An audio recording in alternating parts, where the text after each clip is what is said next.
Hello and welcome back to the Football Heritage podcast. I'm your host, Rory Bryce, and today I've got the pleasure of being joined by John Williams. John, thank you very much for coming on the show. How are you today? Yeah, I'm good. It's a real pleasure to be with you. Yeah, it's a pleasure to have you on as well. Thank you very much for joining me.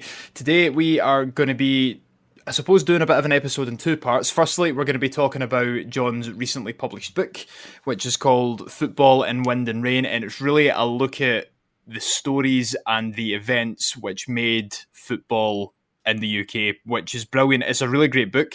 I managed to run through it over the weekend there, which was quite intense in some ways, but it was a really, really enjoyable read. One of those books that you really can't put down. So I do recommend everyone picks it up when they're able to. But it's also going to talk about the value of storytelling within football and how this relates to heritage and all the things that we've spoken about on the podcast before, because John's book really is, I suppose the way that I looked at it was a kind of scrapbook of different stories from across the years, all kind of pieced together into this big timeline that really tells the story of football within the UK. It was a really fascinating read, really refreshing actually, and something, you know, that's the reason why I enjoyed it so much.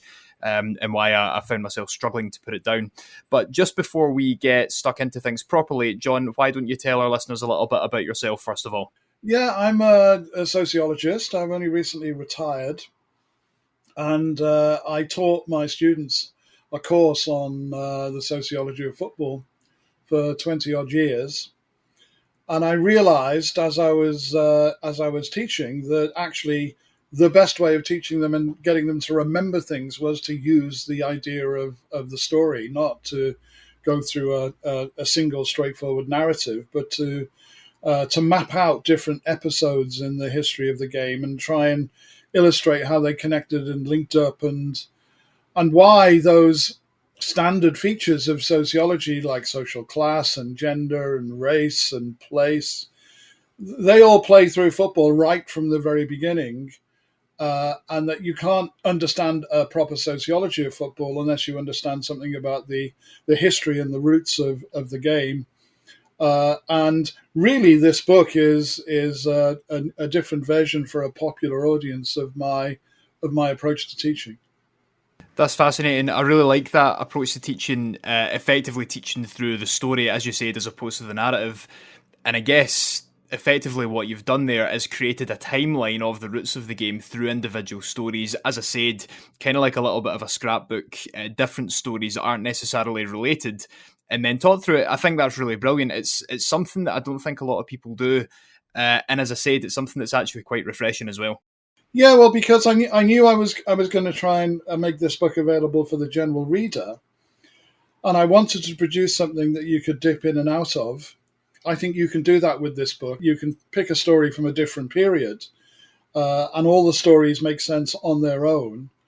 And so I wanted a book like that, so that people could pick up and put down. But at the same time, if you start from the beginning and work to the end, you are going through the entire history of football in Britain, which is hugely important because really it's here that the modern game originates. British football, not just English football. And you will well know, Rory, because the Scots are absolutely central to the early history of the game and its development as a professional sport. And there are great stories about the Scottish game that run right through the book. So I didn't want to focus just on England. There's lots of great Scottish stories here too. Yeah, absolutely. I think that's quite important to remember. And that's another thing that I did like about the book is that you didn't just focus on England, which a lot of the, roots of the modern game stories tend to do, because, in Scotland you had Queen's Park and obviously Alexander Watson Hutton, who went to Argentina and founded the AFA. But also in Ireland, you had arguably the people who pioneered the women's game over there. So there's loads of stories to tell from the UK and Ireland that actually football did originate here, but not just in England. So I thought that was quite important as well. It really kind of spoke to me about, within heritage and the work that I do in my day job, storytelling is quite a big feature because, we hire storytellers to run small community events and things like that. And people might not see it from the outside looking in, but storytelling is very important to heritage because effectively it's a form of creative and entertaining folklore and traditions which you then pass down to other people. And it's the same for football. And I think I've said on this podcast before, We've all got someone that we go to the football with, whether it's, a dad, granddad, uncle, a friend, whoever. They'll always tell you, oh, X player could dribble, and the ball would stick to his feet and he could hit the crossbar from 60 yards away and all this. These things, as small as they seem, are parts of folklore of football and their mythology. They're people mythologizing the players that they see, the clubs that they go to, and the atmospheres that they experience. And storytelling within football is really, really important to passing down the history of the game to people in the modern day. And it's something that I would probably argue doesn't really get a lot of focus. There's not really much of a spotlight put on it, but we've seen quite a big sort of resurgence recently in football-centric theatre and play and shows and things like that, and a lot of them are history-based, and I think that can be part of the storytelling as well. Yeah, I think what you've said is really important, and I really agree with it very much, that one of the reasons why football is so important is that it has this generational reach. And it speaks to people's ideas about place and why place is important. People who read the book will see towards the end, I talk about some very small clubs and why in an era when people feel increasingly placeless because we live in these kind of global times, supporting your local club rather than Liverpool or Manchester United or Celtic or Tottenham or any of those other great clubs actually is hugely important still. It somehow defines your own existence. It makes you appear on the public stage, and I think those ideas about place and family and generation and the meaning of stadiums, these are really deeply rooted in the game, hugely important. They certainly are. I recently went to an Auchinleck Talbot game. Now, Auchinleck Talbot are quite a prominent junior club in Scotland. Of course, for our listeners who aren't aware, junior in this case refers to the level being played as opposed to the age. It kind of sits somewhere in that sort of non-league bracket, essentially, in Scotland. But from where I stay, it was about a 50-minute drive, and I passed through 7 other villages, and only 2 of them didn't have a football team. But because they're in the junior leagues, you wouldn't know. Now, junior football in that part of Ayrshire is hugely significant and very important and always has been. But it also tells a wider story of the mining history of these places because it was a large mining area. And I think things like that, particularly when you talk about place, are very important, as you said. But we'll touch on that a little bit later on. I don't want to go off on too much of a tangent just now. Let's kick off with the book properly and your experience writing it, John. Obviously, if you've taught this to people before, then you'll obviously know the best stories to go to and the types that you need to, I suppose, speak about to get the best out of them. So to begin with, why don't you give us a kind of snapshot of the timeline that you look to create and your thinking behind it? Okay. Well, the timeline is the early 19th century. That's where it all begins. That's where the story begins. And I try and tell my students right at the very beginning that there are some very, very simple things that are crucial here. For example, the evolution and shape of the ball itself. What kind of sport can you play depends upon what kind of ball you can produce. And so I have a chapter about a guy called Richard Linden who produced some early versions of balls which were essentially rugby-shaped balls. And it wasn't until 1862 that the kind of inflatable round ball, the technology for that became available. And he switched from having his family produce these balls essentially out of animal bladders to produce more modern round footballs. And that allows the game of football to be played much more effectively. People who see this story will also see that there's a kind of tragic root to this story too, because his wife dies very early. And he believes she dies because she spent so many years blowing up these animal bladders and she probably caught some terrible disease from them. He doesn't mention the fact that she also had 17 of his children, which may have been a feature of her early passing. So I wanted to start with the ball and the barbaric game, the game that was played by working people in the countryside very early on. Not really football at all, but a version of rugby, which was very violent. People were often killed playing there. And then I wanted to try and say, okay, well, how do we move from these very early versions of the game to something much more recognizable and organized and regulated? Because my students all start off thinking, yes, working people, they developed football. It's a working person's game, but it's not really true. The origins of the modern game really lie as much in the English public schools as they do in the workers' versions of the game. There's a combination of the two, really. And Thomas Arnold, the headmaster of rugby school in the mid 19th century, wanted to try and tame some of his upper class male students who themselves were very violent. And he thought a much more organized version of sport could do this. And so he set about producing something which was much more regulated, managed, governed by ideas about fairness. His son helps to produce the first written rules of any team sport, which is a version of rugby. And then other public schools see Thomas Arnold, but they don't want to play exactly the same game as the rugby school is playing, and they can see more and more middle class people are moving into cities and working in cities, and you can't play rugby in the city. And they've got Linden's round football now. And so they develop a version of the game which is not about hacking your opponents or not about handling the ball, but about playing a much less violent version of the game on the ground with the feet. And therein lies the great struggle in the 19th century between the hackers who want to play a violent rugby version of the game and the modernizers who want to play a dribbling version of the game with a round ball. And I think people who read this part of the story, I hope, will be fascinated, because it's pretty clear that very early on in the FA, a group of ex-public school boys meet to say, look, we need a common version of the game that we can all play, ideally the modern version of the game. But they really have to cheat in the voting, in the early voting, in order to get rid of the rugby people.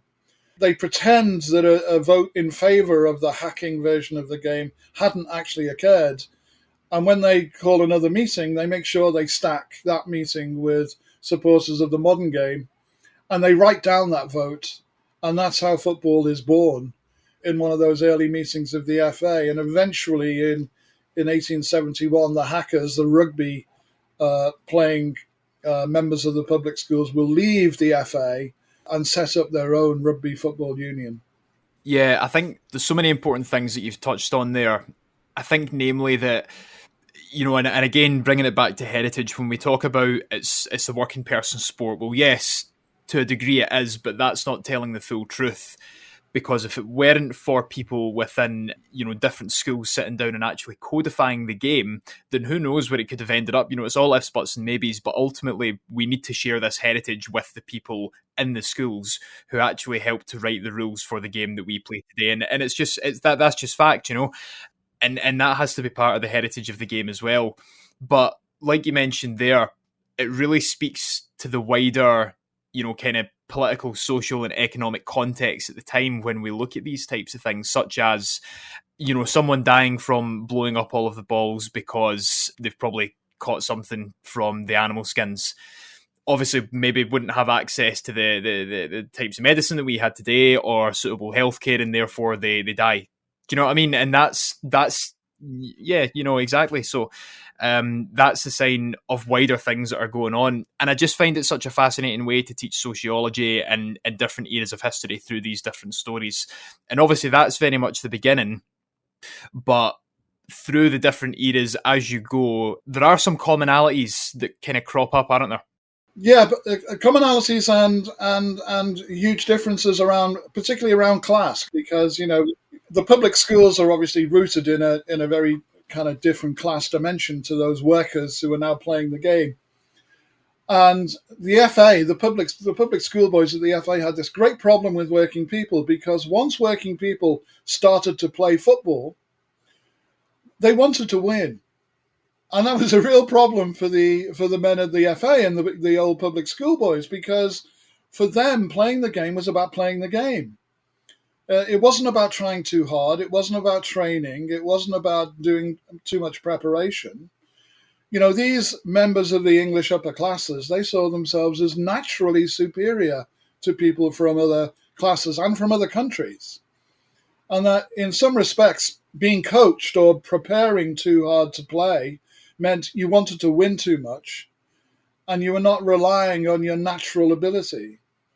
And so the real problem the FA had when working people started to play, they enjoyed the fact that the game was becoming more widespread, but they didn't enjoy the fact that working people and the people who watched them play wanted to win. And they worried that wanting to win too much would produce excess, would produce the worst of all possible outcomes, professionalism. As the FA Cup became more important in the North and the Midlands, and teams wanted to win the FA Cup desperately, they would hire players to come and play, and join them. We think now, this is a feature of the modern game, that we bring people in from all over the world because they're the best players. Right back in the 19th century, we were doing exactly the same here, but the best players then were the Scots. And the Scottish professionals came. They were not going to travel down to England to play for nothing. But the clubs initially had to pay them secretly because they knew the FA attitude to professionalism. Mm. And so, I tell my students, look at how important these different values are at the very beginning of the game, and how professionalism for the public schools meant not just you were being paid, but you came from a particular social class. You were not made of the right stuff. And as I've said, I'm a sociologist, and I want to tell my students, look, social class is so important right through the history of football, as it is through the history of pretty much everything that goes on in this country. Gender, of course, is important, and we haven't spoken about that yet. And I talk about the early attempts of women to play and what happened to them. But these whole questions about the great Scottish professionals, how the Scots learned to play a passing game much earlier than the English did, because the English public school boys, they wanted to show what they could do as individuals. They didn't want to pass to other people. They wanted to get the ball and do everything themselves. Whereas the Scots, from a different class background, had learned that passing the game was much more efficient. And when the Northern English clubs realized this, they started to hire the Scots and hide the fact that they were paying them, or they'd invent jobs for them. But really, they were training and they were paying them. And of course, that produces another crisis for the game, because the FA have to face professionalism eventually and decide how they should allow it. It created another huge crisis north of the border as well, because until that point, well, the FA had been very, very stringent on professionalism, and Queen's Park had been dead against it as well. And Queen's Park are the pioneers of the game in Scotland. However, obviously, clubs were paying players under the table. St Bernard's quite famously caught out and punished for it and made an example of. And then eventually it was adopted, but not before many of those great early Scottish pioneers had went down south. Andrew Watson comes to mind, although there's a lot of did they or did they not, of whether he was getting paid at Bootle. But anyway, the interesting thing about Watson, of course, because as you know, he was the first black international footballer. It's extraordinary, isn't it, that he played international football for Scotland? But one of the reasons he was able to play international football for Scotland was because he came from the right social class. Yes, and I think there's a story in that as well, because his father was a plantation owner in what was in British Guiana, and his mother was one of the women who worked for him. So you don't need to put two and two together to realise what's happened there, but that is the reason that he was able to represent Scotland, was because he came from that class background. So it's really interesting how, through looking at different individual and seemingly isolated stories within football, you can start to piece together the wider social context of an era. And I suppose that the thing that kind of came to mind for me was how you kind of picked the stories so that there was this consistent underlying thread running through them all that wasn't just football. Because what I found particularly impressive was that the stories, though seeming unrelated, did all seem to link to each other some way or another, and it wasn't just through the fact that they were football stories. Yeah, well, listen, I'm really glad you've just said what you said, because I always told my students at the very beginning, look, this course is about football, of course it is, but the only reason I'm teaching it is I want to tell you something about Britain and the British and all of those things that we mentioned, about race and class and gender and so on. Uh, I'm just using football as a mechanism to get to some of those issues.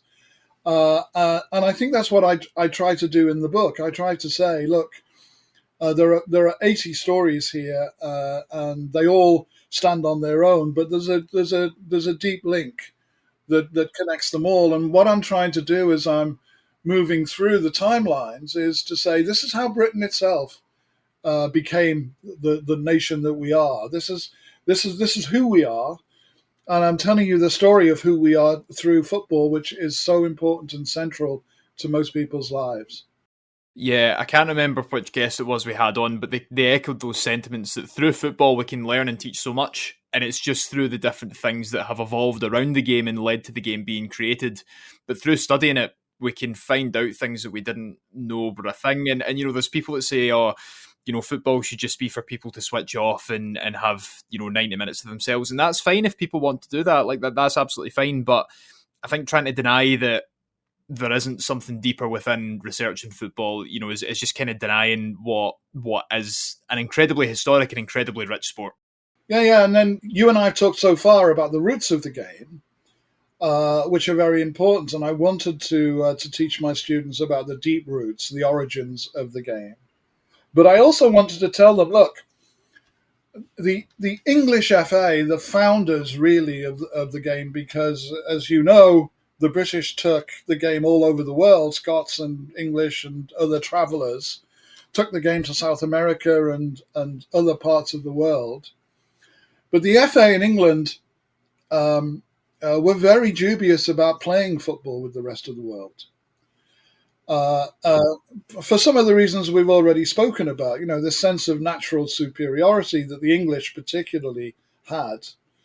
And they were worried right from the very beginning that foreigners didn't understand the values of the game and they would cheat.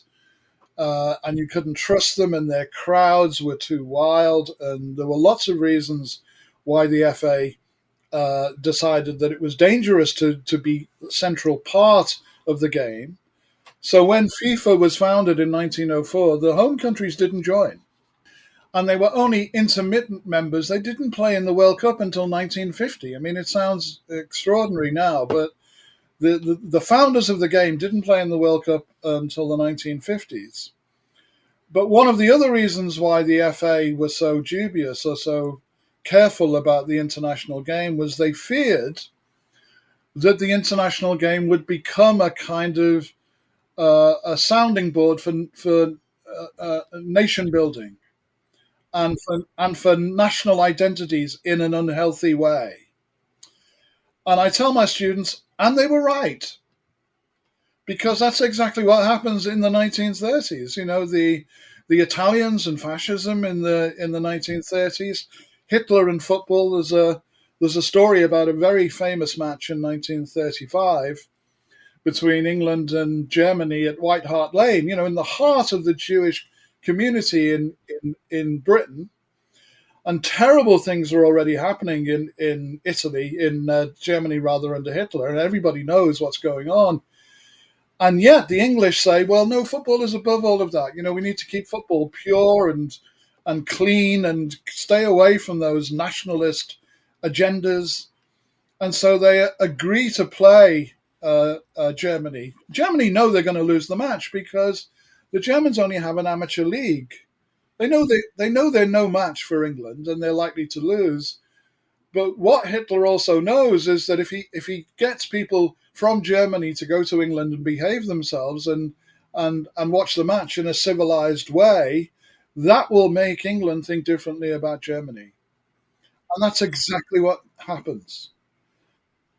And so I wanted to say to my students, don't write off the FA and their concerns about the international game, because we all know now, that football can be a way of countries kind of making themselves look more presentable to other nations. We've got all of those debates and discussions about the social policies of countries that host World Cups still happening now, and it was happening way back in the 1930s. Mm-hmm. Yeah, a really important point to make as well. And of course, on the flip side, colonial countries such as France used it for nation building and to make themselves look more presentable as well, particularly in North Africa. It was widespread. You're absolutely spot on. And I think the nation building point is a really, really important one. Yeah, and of course, the French went through those great difficulties in the 1990s, didn't they? When the French, a very, very multiracial French national team, won the World Cup in 1998, and the French went through those discussions, very public discussions about who are we, because lots of people in France don't want people from that kind of heritage in France. We can see the rise of the far right in France now. But here they were being central figures to the French national football team. And we've had a recent debate about that in England, about the Gareth Southgate's approach to race and identity and inclusion and so on. The FA were right there in the very early international development of the game, saying we have to be careful that the game doesn't become a kind of nationalist enterprise, and it doesn't make things worse between countries rather than improve relations between them. Exactly. And I think this is what's important about books like yours and telling stories like these, is that it also discusses these difficult heritages and these contested heritages and these stories that might not otherwise be covered for whatever reason, but they ultimately need to be spoken about, because these narratives and how football plays into national identity in particular are increasingly important now in the modern day as well, as you mentioned with the debate around the social policy of nations hosting World Cups.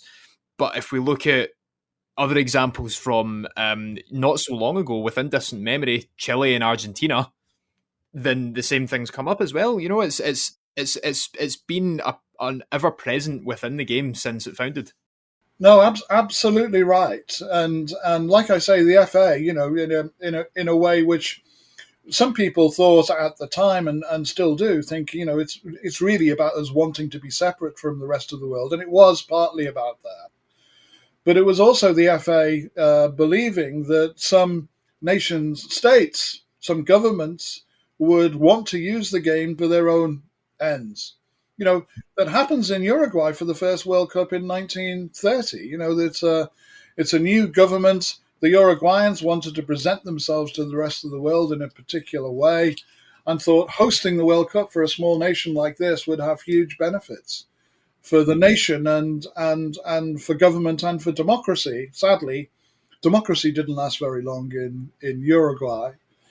But that whole business of global sport being used to establish particular agendas is there right from very early on in the development of the international game. Yeah, it certainly has been. So during your process of writing the book and choosing the stories for it, it might have been the case that you had to do some research, some of the stories you would have already known. What are your favourite ones, or the best ones that you can pick out from a perspective of just being a football story, but also from the perspective of being able to teach from them? Okay. Well, I really enjoyed being able to have a story about the women's game in every section of the book. And when I first started to teach this course, not many people knew much about the women's game. And it was really rewarding because I had lots of female students on my course. And to be able to tell them, look, the women were trying to play. This was a hidden history. It wasn't that they weren't interested. It wasn't that they didn't care about football. They did. It was just that it was such a struggle for them to be accepted. And they were only accepted under certain conditions, as they were during the First World War. But as soon as the men came back after the war, they were effectively banned from playing. And so women in England, in Britain, really lost 50 years of potential development. It's extraordinary how powerfully they've come back. I also really enjoyed, because I didn't know it very well, I also really enjoyed the story about Northern Ireland and the World Cup in 1958, because I had no idea that the build up to the final qualifying match against Italy, who were a very powerful football nation, was so complicated, because Northern Ireland were about to play Italy. If they won the game in Ireland, they would qualify for the World Cup for the first time. But the weather was so bad, they couldn't get an international referee to travel to referee the match. Mm.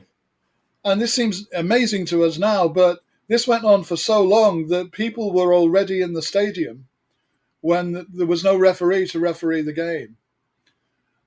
And the Italians refused to play without an international referee. Fair enough, you might say. And so the authorities in Northern Ireland had to say to the crowd, look, we're really sorry, but we don't have a referee. Someone else is going to step in, but it's not going to be a World Cup qualifier anymore. And you can imagine the crowd went bananas at hearing this. It was a really difficult moment. Anyway, they finally played this qualifying match later, few months later, and Northern Ireland won, amazingly, qualified for the finals in Sweden. I went to play in Sweden as a very small nation in the international game, with a very small group of players, had some serious injury problems while they were over there, particularly to Harry Gregg, their international goalkeeper. They had some great players, so maybe there's a little tangent here about Jimmy McIlroy. Jimmy McIlroy, an inside forward for Northern Ireland, was a world-class footballer. And he was scouted by clubs in Argentina and Italy who wanted him to go and move. He lived in Burnley, played for Burnley. Burnley had won the English Championship in 1960. His wife was born and bred in Burnley.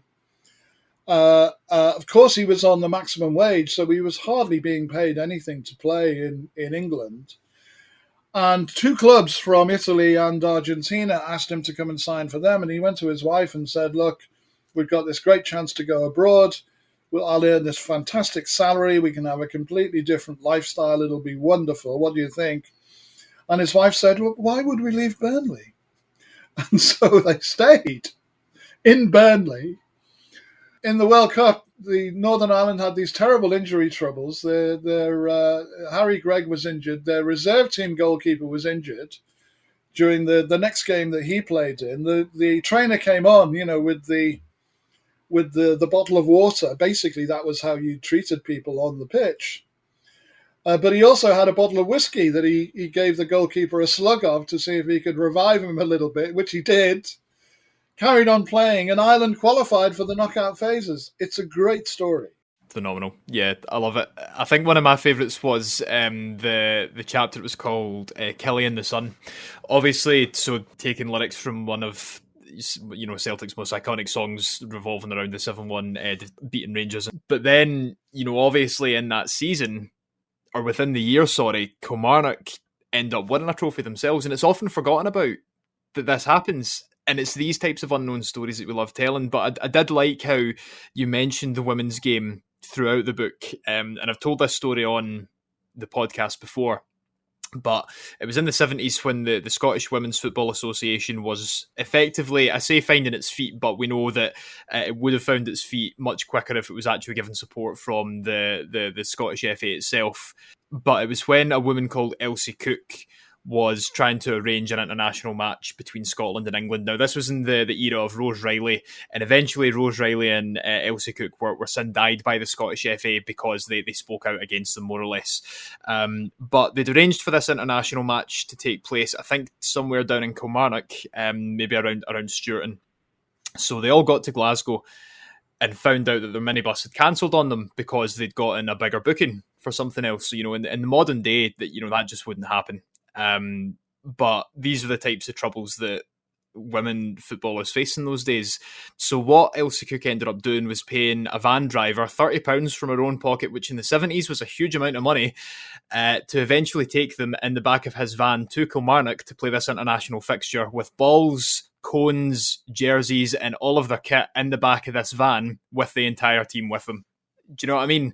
And it's these kind of stories that just prove the resilience of football to be played despite the challenges that people are facing. Fabulous. Rose Riley, really important figure in the history of the women's game in Britain. But I don't think we can talk about the women's game without talking about the 1971 World Cup in Mexico, the unofficial World Cup. Yes. Because it is the most amazing story. And I've heard women who played in these finals talk about the story. And some commercial sponsor decided the Mexicans had just hosted the Men's World Cup, and that had been a great success. And they thought there was some commercial potential for a Women's World Cup in 1971. Now, the women's game wasn't recognised in Britain. No. So they couldn't talk to the National FA in England, for example, and instead they found a guy who was running his own women's team in the south of England, and they approached him and said, could you raise a team that could represent England?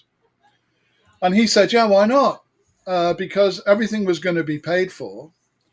So he ran his own team, and at that stage, we're talking, the very early 70s, there was no delineation between girls and women's football because there weren't enough teams for that to happen. So he had a group of women in his females in his team who were 14 years of age. So he decided he would take his own team with 3 or 4 added-on players, and basically they were playing in public parks against invitational teams. There were no leagues; these were kind of very occasional matches. But he got this group of women and girls together, and they traveled to Mexico.